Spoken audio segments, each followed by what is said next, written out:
Jesús miró alrededor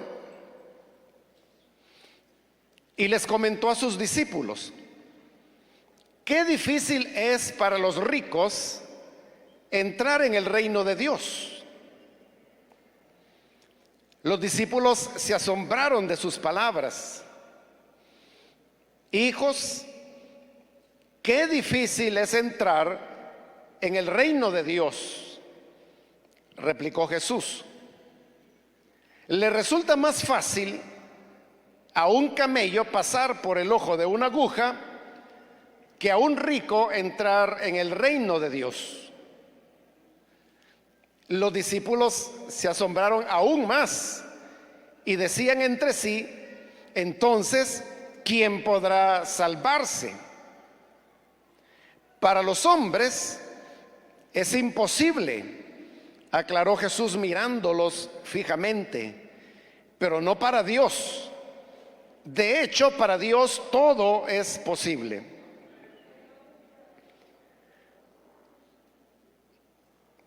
¿Qué de nosotros que lo hemos dejado todo y te hemos seguido?, comenzó a reclamarle Pedro.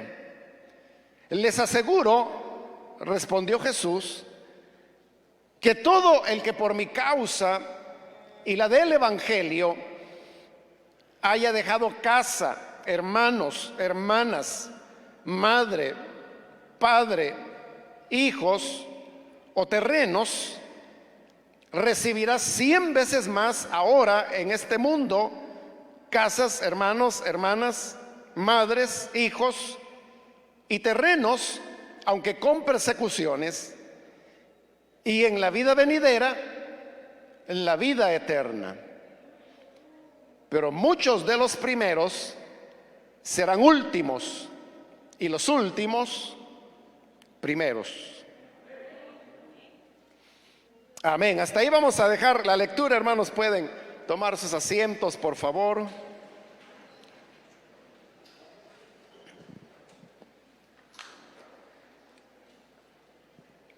Hermanos, el pasaje que hemos leído en esta oportunidad es la continuación del relato que vimos la semana anterior, en la cual aquel hombre que había llegado muy efusivo, corriendo, arrodillándose delante del Señor, diciéndole: maestro bueno, tuvo que recibir una lección del Señor cuando le dijo que si él quería ser perfecto, lo que tenía que hacer era vender todo lo que tenía, repartirlo entre los pobres, seguirlo a él.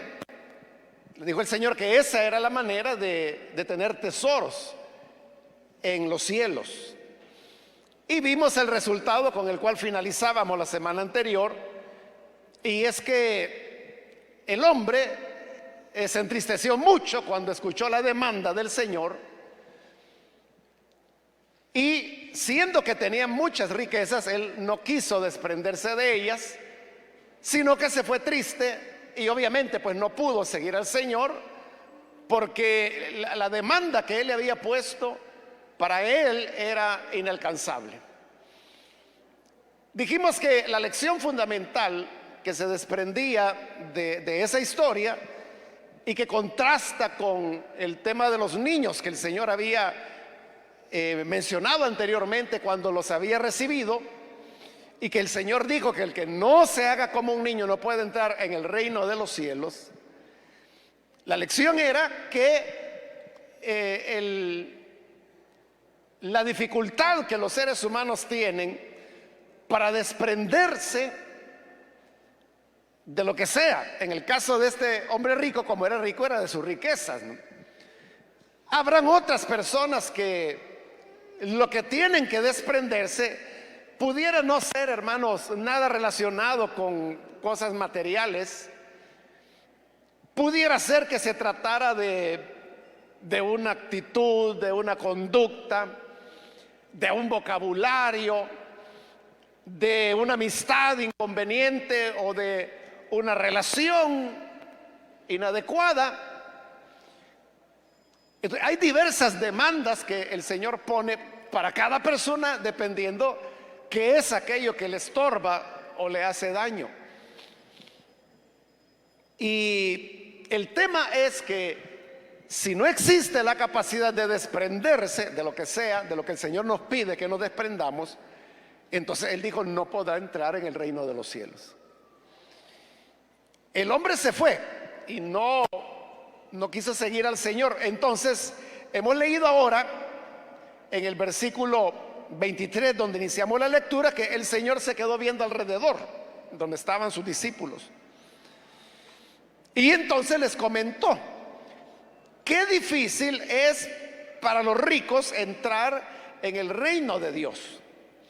Este pensamiento, hermanos, de que a los ricos les es difícil entrar en el reino de los cielos, se va a repetir 3 veces en un espacio de unos 2-3 versículos, lo cual es inusual, porque son demasiadas repeticiones.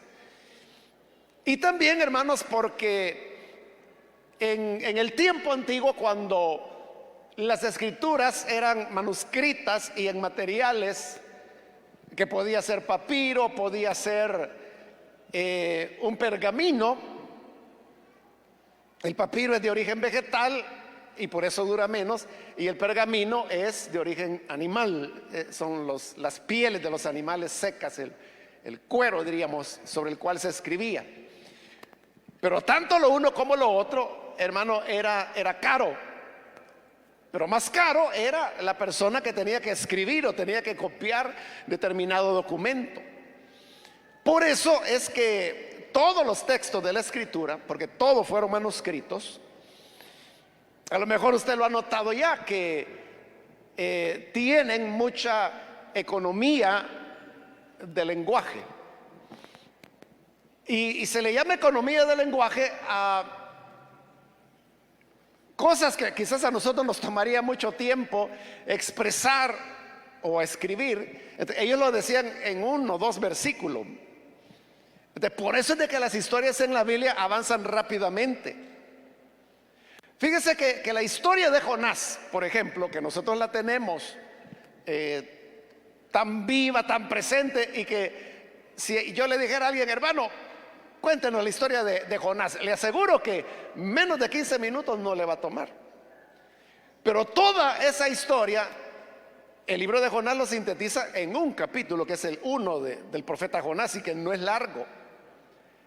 Es decir, si nosotros leemos la historia o leemos el capítulo 1 de Jonás, que ¿dónde está la historia? No sé, eso nos puede tomar 4 o 5 minutos, es decir, por lo menos una tercera parte de lo que nos llevaría a estarlo expresando. Entonces, por eso es de que las repeticiones en la escritura son significativas, como ocurre acá, que no solo se repite 2 veces, sino 3. Porque son indicios que nos están diciendo de que algo está ocurriendo acá. Bueno, y no solo es el tema de la repetición, sino que la reacción de los discípulos. Porque primero, en el versículo 23, el Señor hace la primera afirmación: qué difícil es para los ricos entrar en el reino de Dios. Tenemos la reacción en el versículo 24. Los discípulos se asombraron de sus palabras. Ante ese asombro, Jesús reitera la segunda vez: hijos, qué difícil es entrar en el reino de Dios. Si usted tiene la Reina Valera, añade una frase que es: qué difícil es entrar en el reino de Dios a los que tienen riqueza, que es una variación que no se encuentra en los documentos más antiguos y las familias de manuscritos más confiables, como lo he explicado en otras oportunidades. De seguro, hermanos, esa frase fue añadida en copias posteriores con el objeto de ponerle cierto equilibrio a lo que el Señor está insistiendo, que obviamente es referido al tema de los ricos, aunque en esta segunda oportunidad Él lo dijo así de manera general, y de manera general lo va a tratar después. Pero cuando el Señor les dice eso, de que es difícil entrar en el reino de Dios, usa en el versículo 25 una figura que es una hipérbole. Una hipérbole, hermanos, es una figura literaria en el cual se exagera algo precisamente para darle relevancia. Pero el valor de las hipérboles es que precisamente como son una exageración, nos impresiona y no se nos olvida. Y así es como el Señor, hablando hiperbólicamente, dice en el 25, le resulta más fácil a un camello pasar por el ojo de una aguja que a un rico entrar en el reino de Dios. Esas palabras que Jesús está diciendo ahí, hermanos, yo estoy bastante seguro de que usted las conocía incluso antes de que en alguna ocasión usted leyera por primera vez la Biblia. Y es que la frase que es más fácil que pase un camello por el ojo de una aguja que un rico entre por al reino de los cielos, se nos queda y se nos graba precisamente porque uno se imagina, ¿no? El camello, que aunque no tenemos camellos en El Salvador, pero suponemos por fotos, por dibujos, a veces en películas aparecen camellos y sabemos que un camello es más alto que una persona, que un ser humano. Entonces, ¿cómo un animal de esas dimensiones va a pasar por el ojo de una aguja que, bueno, hasta nosotros, hermanos, tenemos dificultades cuando tenemos que pasar la punta de un hilo dentro del ojo de una aguja? Nos cuesta. Y ahí está la gente que lo unta con saliva y está probando una y otra vez y otra vez. Entonces, si cuesta pasar el hilo, cuanto más no costará pasar el camello. Entonces es tan chocante la idea que se nos queda de memoria y nunca la hemos olvidado. Y como le digo, hasta personas que nunca en su vida han leído la Biblia saben de alguna manera de esta frase. Eso es lo que el Señor buscaba con este tipo de figura literaria, la hipérbole, es decir, es una exageración para enseñar una verdad. Precisamente es tan chocante que en el devenir del cristianismo hubo intentos por tratar de suavizar la figura del Señor. Y así es como ahí por la Edad Media surge un teólogo que es conocido como católico, aunque en ese momento decir que había iglesia católica más es un decir, porque apenas estaban dando los elementos que siglos después habrían de dar como resultado lo que hoy nosotros llamamos iglesia católica. Pero Tomás de Aquino, que así se llamaba este teólogo, que aportó muchísimo desde el punto de vista filosófico y teológico para continuar construyendo ese elemento o esa institución que vino a devenir en lo que, como le digo, hoy conocemos como Iglesia Católica. Entonces él es el que inventó la idea de que en Jerusalén había una puerta que llamaban la aguja y que era una puerta de baja estatura, y por lo tanto cuando los camellos tenían que pasar a través de esa puerta, los camellos tenían que arrodillarse y pasar de rodillas para poder atravesar por la puerta de la aguja. El problema, hermanos, es de que arqueológicamente nunca se ha encontrado que haya habido, o sea, ni arqueológicamente ni históricamente nada, ningún indicio ni ningún documento de que haya habido una puerta en Jerusalén que se llamara de la aguja. O sea, no existió. Tomás de Aquino hizo esto porque para la época de él ya la iglesia había desarrollado la enseñanza que tiene hasta el día de hoy del tema de la penitencia. Porque usted sabe que dentro del catolicismo romano, cuando un fiel católico confiesa sus pecados y lo hace delante de un sacerdote, entonces el sacerdote lo que le establece es una penitencia. Y la penitencia normalmente, hermanos, casi siempre, ¿verdad?, consiste en rezar algunos Aves Marías, algunos Padres Nuestros, dependiendo de la falta. Entonces el sacerdote dice, mira, tienes que rezar 4 Ave Marías y 3 Padres Nuestros, o tienes que rezar 7 Aves Marías cuando ha sido un pecado muy grave, ¿verdad? Y 2 Padres Nuestros. Entonces, ahí va la persona y hace la penitencia, es decir, está repitiendo esas oraciones, y cuando ya lo ha completado, entonces la idea es que esa penitencia borra el pecado que esa persona fue a confesar con el sacerdote. Entonces, como ya existía en la época de Tomás de Aquino la idea de la penitencia, eso es lo que él quería enfatizar, porque entonces lo que era ya una ilustración que él estaba cambiando, porque él decía, así como el camello tiene que ponerse de rodillas y pasar de rodillas por la puerta de la aguja para poder entrar en Jerusalén, también el que ha pecado tiene que hacer penitencia para poder entrar al reino de Dios. Entonces reafirmaba la doctrina católica. Desde entonces, hermanos, como le digo, eso fue en Edad Media. Estamos hablando ya por el año 900, 1000, por ahí, ¿verdad? Esa idea permaneció. Y yo se la he escuchado incluso a evangélicos, a predicadores, a pastores que hablan de esta enseñanza y la dan por cierta, como que si de verdad existió esa puerta de la aguja, lo cual no tendría sentido, ¿verdad? Porque las puertas de las ciudades, precisamente porque entraban cargamentos y cosas a veces muy altas, eran puertas que primero pues no tenían en la parte de arriba una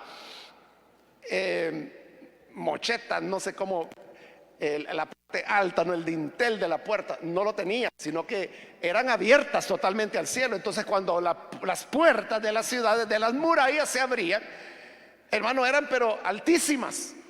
Entonces pensar que se hubiera hecho una puerta tan ridículamente baja como para que los camellos tuvieran que arrodillarse es un sinsentido, por un lado. Y por otro lado, como le digo, no hay absolutamente ninguna evidencia de que haya existido tal puerta.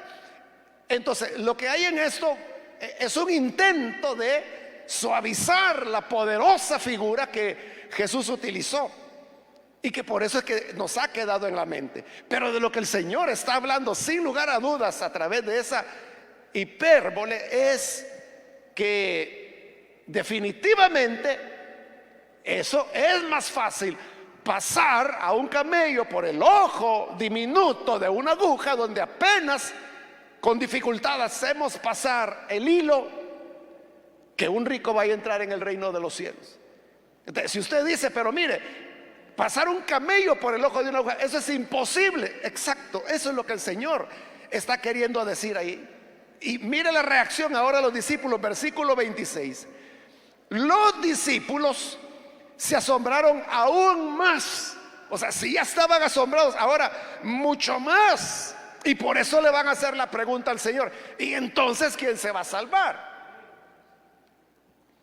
Entonces el Señor ha reiterado 3 veces la dificultad para que los ricos puedan entrar en el reino de los cielos, y la tercera vez lo hace con esa figura matadora. Eso es lo que tiene asombrados, muy asombrados a los discípulos. ¿Por qué se asombraban tanto ellos? Porque el concepto que había bajo el judaísmo, que para entonces tenía ya más de 2500 años, era, hermanos, que las personas ricas eran las que contaban con el favor de Dios. Entonces la riqueza para ellos era evidencia de la bendición de Dios, y no porque ellos pensaran que era una bendición ser rico. No, lo pensaban porque es lo que la Escritura dice. Cuando la Biblia habla acerca de Abraham, lo presenta como un hombre riquísimo. Cuando habla de Isaac, es heredero de lo que Abraham le dejó. Cuando habla de Jacob, aparte de la herencia de su padre, él mismo genera 2 campamentos cuando viene de regreso de Padán Aram. Job era un hombre rico. David es un hombre rico. Salomón fue un hombre rico. Entonces, los hombres de Dios que tuvieron algún tipo alguna notoriedad.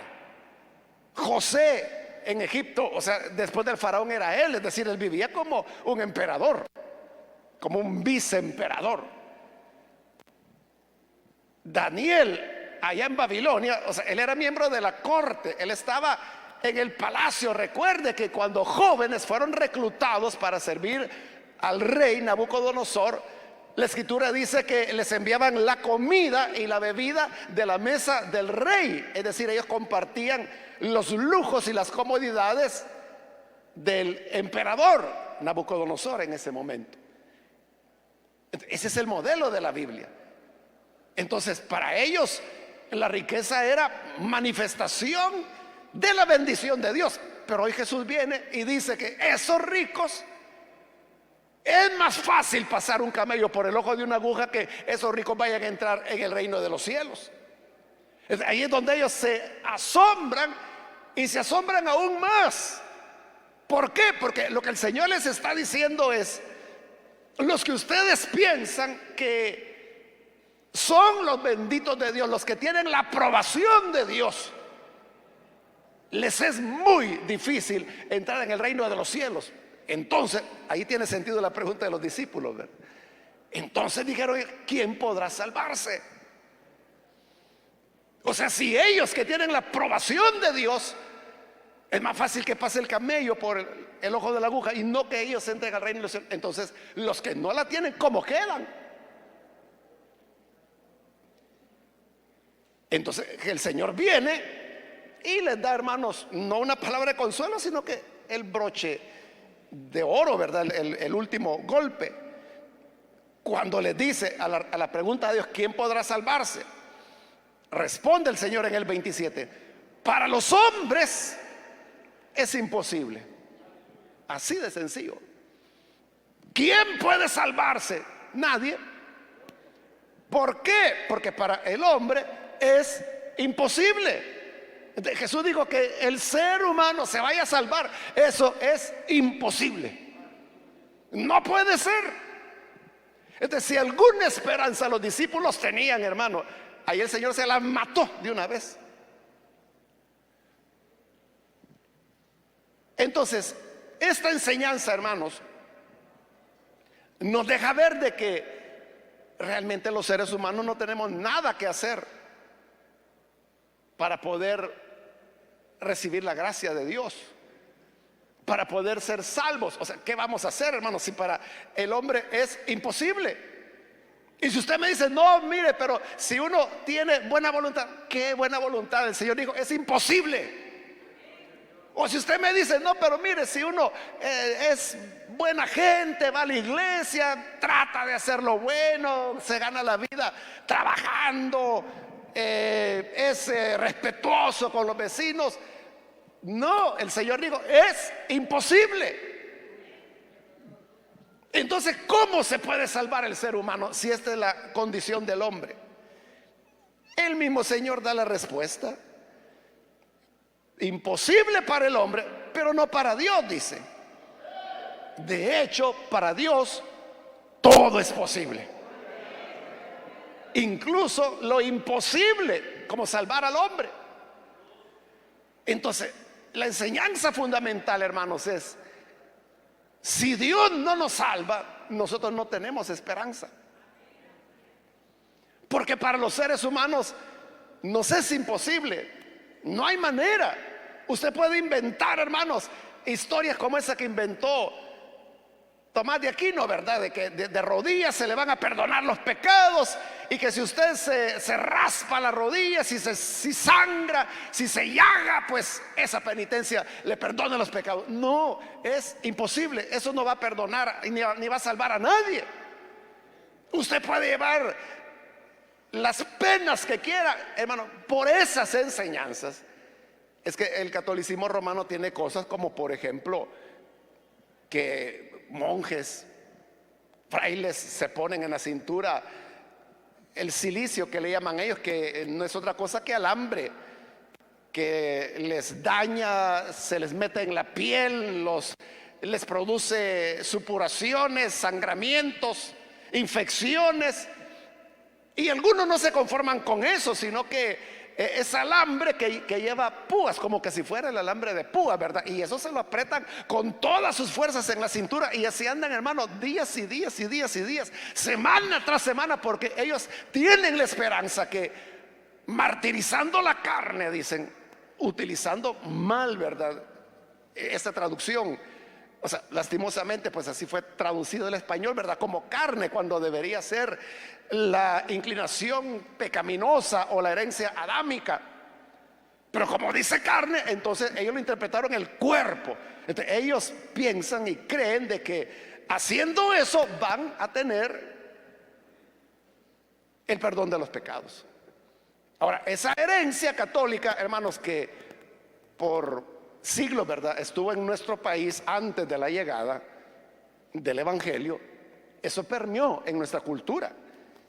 Y aunque usted sea un creyente de segunda generación, de tercera generación es posible que ya tengamos, de cuarta no creo, ¿verdad?, a menos de que fuera un bebé.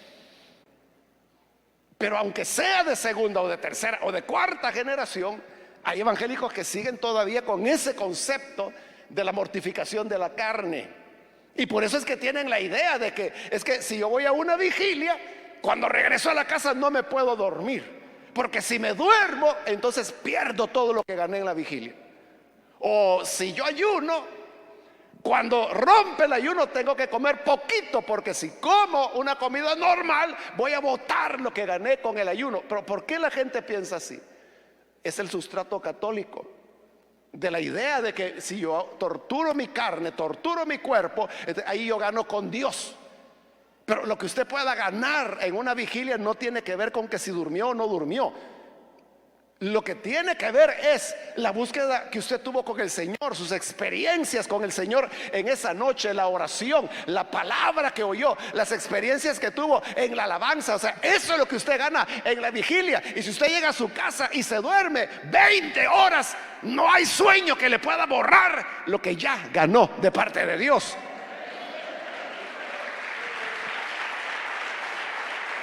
Ese, hermanos, es un resabio de esa tradición católica. Bien, entonces, pero hoy el Señor está diciendo, no, para el hombre es imposible. Entonces, no se puede, hermano, ganar la salvación ni vigilando, ni ayunando, ni hermano, lo que quiera inventarse, ¿verdad? Colgándose del techo, caminando sobre espinas, metiendo la mano al fuego. O sea, no va a alcanzar la salvación. Porque para el hombre no hay manera, es imposible. Pero para Dios, dijo el Señor, todo es posible. Y eso es lo que ocurre. Como nosotros no nos podemos salvar, entonces es Él el que nos salva. Y es Él, como también lo dice la Escritura, el que produce en nosotros tanto el querer como el hacer. Sin que el Señor produzca esa intención, hermano, no hay posibilidades de desprendimiento, ni del hombre rico, ni de nadie. Aunque tal vez de lo que usted tenga que desprenderse sea, no sé, hermano, algo mucho más sencillo, ¿verdad? En el caso de él eran riquezas, pero en el caso suyo pudiera ser, como le decía, una amistad, una forma de pensar, una conducta, un hábito. Cosas que usted sabe que Dios le está diciendo, mira, no está bien eso. Debes desprenderte de eso. Pero esa voluntad, hermanos, de querer desprendernos y de ejecutar el desprendimiento, si Dios no lo hace, nosotros no lo podemos hacer. Por eso dice que Él es el que produce en nosotros tanto el quererlo como el hacerlo. Y esto es lo que había ocurrido en los discípulos. Y mire qué tremendo. Los discípulos se habían desprendido de lo que ellos tenían, que no era mucho, y no se habían dado cuenta. Eso es lo maravilloso de Dios, hermano. A lo mejor, hermano, hermana, usted se ha desprendido de muchas cosas y se desprendió sin tener conciencia que se estaba desprendiendo, sin darse cuenta. ¿Y por qué uno no se da cuenta?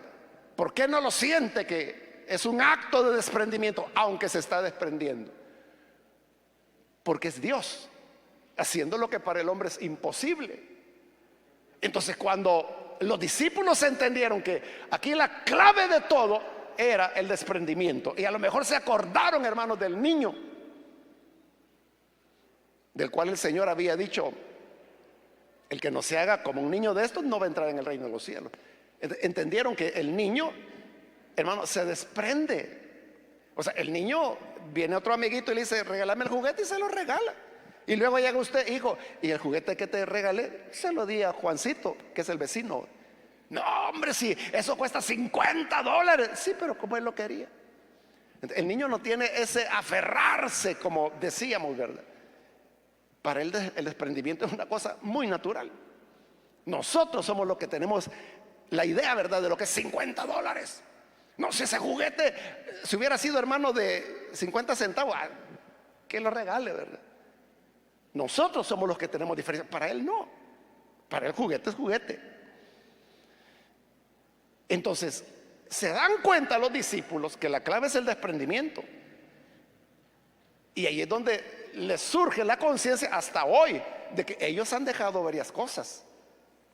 Pero hasta hoy se están dando cuenta de eso. Entonces le dice en el 28, Pedro, ¿verdad?, que de nosotros, que lo hemos dejado todo y te hemos seguido. O sea, hasta ahí se está dando cuenta. Bueno, entonces si la clave está en el desprendimiento, entonces, ¿y nosotros cómo quedamos entonces? Que nosotros lo hemos dejado todo por seguirte a ti. Si eso no hubiera sido cierto, ese era el momento, hermano, en que el Señor le hubiera dicho: Pedro, ¿y qué han dejado ustedes por mí? Pero no les dice que no han dejado nada. Al contrario, les hace la lista de lo que dejaron.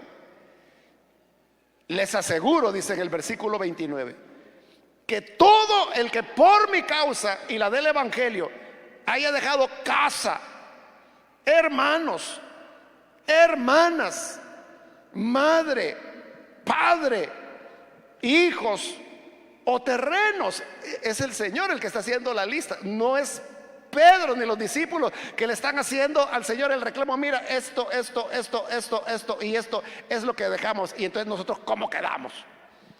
Es el Señor. Él sabe que han dejado todo esto, y por eso les hace la lista. Pero mire la dimensión de todo lo que han dejado. En primer lugar, casa. Usted sabe que una de las casas donde Jesús, por lo menos alguna vez, se quedó y cenó, es en la casa de Pedro. Pedro dejó esa casa. Hermanos, otros dejaron hermanas, otros dejaron a su madre, otros dejaron a su padre, como Juan y Jacobo, ¿verdad?, que dejaron a su padre Zebedeo.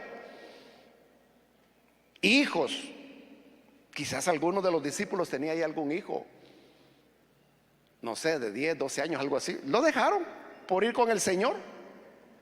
Terrenos, no era que fueran hacendados, ¿verdad?, pero por ahí algunos tenían su parcelita donde cultivaban pepinos. Lo dejaron, ya no cultivaron más, porque el Señor le había dicho: sígueme. Y ellos no anduvieron pensando en nada, ni anduvieron preguntando: ¿y a dónde, Señor? ¿Y por cuánto tiempo? ¿Y cuándo vamos a regresar? ¿Y puedo estar yendo y viniendo? Nada, hermano. Él les dijo: sígueme y les voy a hacer pescadores de hombres. Lo dejaron todo. Bueno, Leví, llamado Mateo, estaba en el banquito donde se recogían los impuestos. Hermano, dice que dejando el banquito, ahí lo dejó y se fue. O sea, ahí dejó monedas, ahí dejó impuestos pagados, abandonado totalmente. Pero de una manera muy natural, muy espontánea, al punto que no habían caído en la cuenta que lo habían dejado. Hasta hoy. Entonces Pedro dice: bueno, desprendimiento es la clave. Entonces nosotros le hemos dejado todo. Hoy que me doy cuenta, si mi pobre suegra ya quedó, ya sana, pero la dejamos. Dejé la casa, y empieza a hacer cuenta de todo lo dejado. El Señor le dice: al que haya dejado cualquiera de estas cosas, versículo 30, recibirá 100 veces más ahora, en este tiempo. Le está diciendo, lo que hayan dejado, van a recibirlo 100 veces más ahora. Pero usted puede decir, sí, van a recibir 100 veces más bendiciones espirituales. No, por eso es que el Señor aclaró. Dice, recibirán 100 veces más ahora, en este tiempo, casas, hermanos, hermanas, madres, hijos y terrenos, aunque con persecuciones, pero van a recibir 100 veces más. Él no está hablando de que tú dejas el terreno y vas a recibir 100 veces bendiciones espirituales. No, está diciendo que va a recibir 100 terrenos. Entonces vea, era la voluntad del Señor que el hombre rico que vimos la semana anterior se quedara pobre y sin nada. Según lo que el Señor está diciendo aquí, Jesús lo que quería es que tuviera 100 veces más, pero lo iba a tener por el desprendimiento. Pero tener 100 veces más, aquello de lo que nos desprendamos aquí, en este tiempo, dijo el Señor, eso es pequeño en relación a lo que viene a continuación. Cuando dice, y en la edad venidera, la vida eterna. O sea, aunque no fuera cierto, hermano, eso de las 100 veces más, que sí es cierto porque el Señor lo dijo, pero si no fuera cierto, no importara si tan solo recibiéramos la vida eterna. Pero no solo nos ofrece 100 veces más en este tiempo lo que dejamos, además la vida eterna. Además, hermano, la vida eterna, como que si fuera poca cosa. Y está hablando de la vida eterna. Y termina el Señor diciendo, pero muchos de los primeros serán últimos y los últimos serán primeros. Como el hombre rico, ¿verdad? O sea, él no va a ser de los primeros. Y los discípulos, que como le digo, hasta hoy se están dando cuenta que lo habían dejado todo, iban a ser de los primeros. Bueno, de hecho, el Señor les dijo que iba a preparar 12 tronos para cada uno de ellos, para que se sentaran con Él y reinar en la era venidera. Entonces, y además, la vida eterna. Por esa causa, hermanos, cualquier cosa de la cual usted se desprenda, primero no fue usted, porque para el hombre es imposible. Es el Señor quien produjo en usted tanto el querer como el hacer. Y el Señor le pide el desprendimiento tan solo, hermanos, para darle 100 veces más. Si usted es creyente de primera generación, es decir que usted anduvo en el mundo y luego vino a la iglesia y conoció al Señor, sin duda usted tuvo que dejar amigos, amigas. No porque la iglesia le prohibiera tener amigos o que usted dijera me voy a deshacer de ellos, sino que lo que hemos explicado otras veces, ¿verdad? Que ya no hay elementos en común. O sea, porque antes uno hablaba lo que ellos hablaban, por eso eran amigos, por eso eran las amigas, ¿verdad? Porque habían intereses en común. Pero ahora, ¿qué pasa? Usted lo que quiere hablar es de la Biblia, de Jesús, que de los dones, que el Espíritu Santo, que la célula acá. Y su amiga de lo que quiere hablar es del rap o del reggaetón, quiere hablar de, no sé, de la cerveza nueva que ha salido. Y usted dice, bueno, ¿y qué es eso, verdad? O sea, ¿cómo va a hablar usted de algo de lo que no tiene sintonía? Y esa persona, ¿cómo va a conectar con usted si no sabe nada de Espíritu Santo, no sabe nada de la palabra, no sabe nada de predicaciones, no sabe nada de la vida espiritual? Entonces, uno dejó amigos, pero fíjese, piénselo en este momento. Ni cuenta se dio usted cuando los dejó. No se dio cuenta. O sea, de repente ya no estaban. Porque usted dejó de ir los viernes o los sábados en la noche a la discoteca o a las ¿cómo se llamaban cuando ponían ahí, hermano, en la calle? La gran bulla y la verbena famosa, ¿verdad? Entonces usted dejó de ir a la verbena, ¿no? Obviamente se rompe el vínculo. Pero la cosa es que usted no se dio cuenta. Pero ¿qué sucedió? El Señor dijo: cualquiera que haya dejado amigos va a recibir en este tiempo 100 veces más. Mire a su alrededor cuántos amigos y amigas el Señor le ha dado. Ahí está.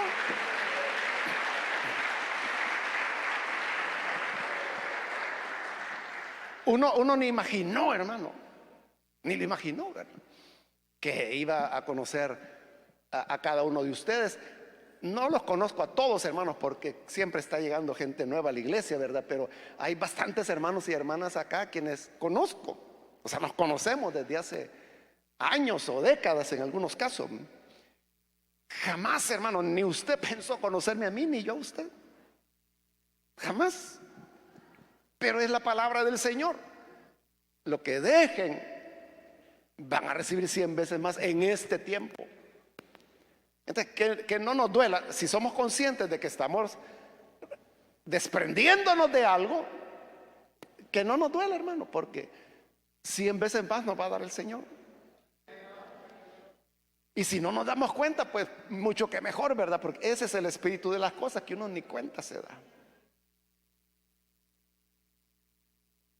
Hay, bueno, hermanos, ¿verdad?, que han tenido que desprenderse de piezas de arte que tenían en sus casas, ¿no?, y que luego se dieron cuenta que eran objetos de idolatría.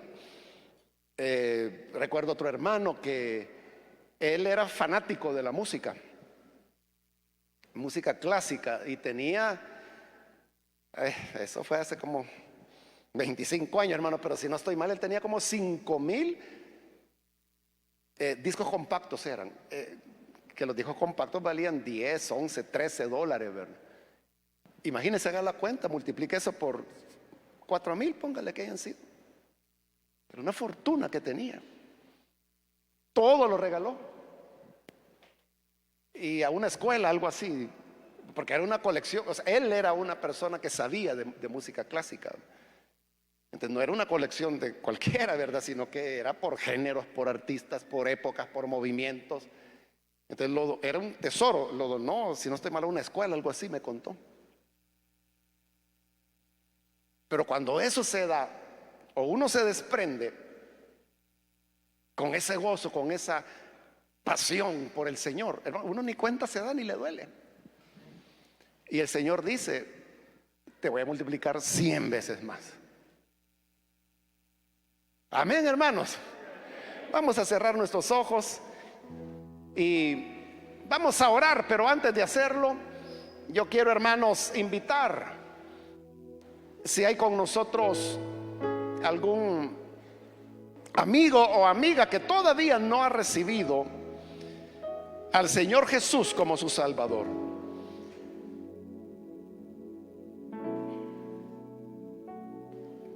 Yo quiero invitarle para que usted pueda hacerlo ahora.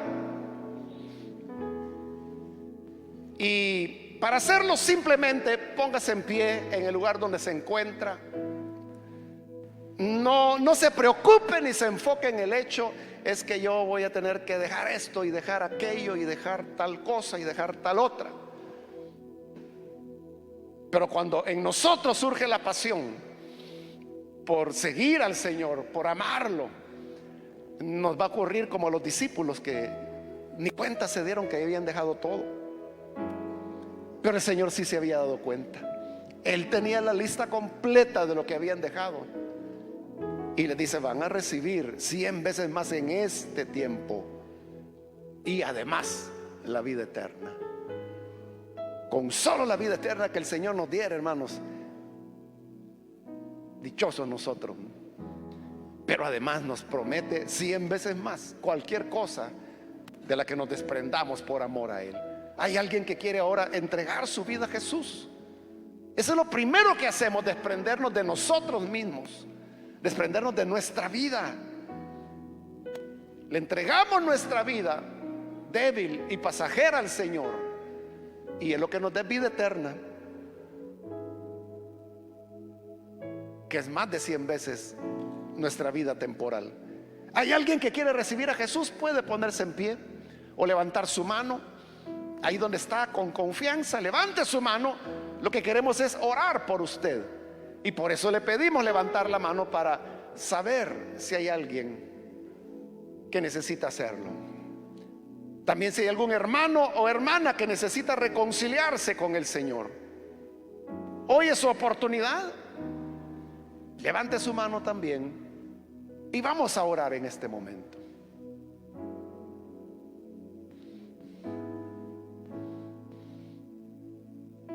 Hermanos, que el Señor nos ayude y nos dé su gracia para poder